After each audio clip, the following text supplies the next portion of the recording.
থেমে থাকবে না বাংলাদেশ, খেলবে বিশ্বকাপ। হামজা, সামিদ সোমরা এসেছেন, তাদের বাইরে ভালো মানের যত প্রবাসী আছেন তারাও এসে বদলে দিয়ে যান দলকে, নিয়ে যান বিশ্বকাপের মঞ্চে।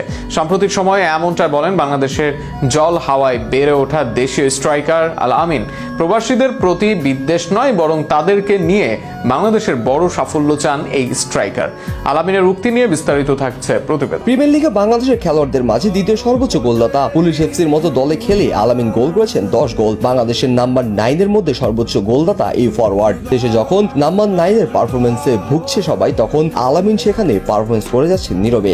তবুও বারবার কোচের অবহেলার কারণে ম্যাচ খেলা হচ্ছে না তার। এবার আবারও আলোচনায় আল আমিন। এই স্ট্রাইকার আবারও আলোচনায় নিজের উক্তি দিয়ে। প্রবাসী ফুটবলারদের নিয়ে দেশের ফুটবল মহলে এক এক ধরনের উক্তি দেশীয় ফুটবল আঙ্গিকের লোকদের। কারো মতে প্রবাস থেকে ফুটবলার আসলেই প্রমাণ হয়ে যায় না, কারো মতে প্রবাস থেকে দেশীয় খেলোয়াড় অনেক সময় ভালো হয়ে থাকেন। আবার কেউ কেউ বাইরে থেকে আসা খেলোয়াড়দের সুযোগ দিতে চান না। তবে এদের দলে নেই দেশীয় স্ট্রাইকার আল আমিন।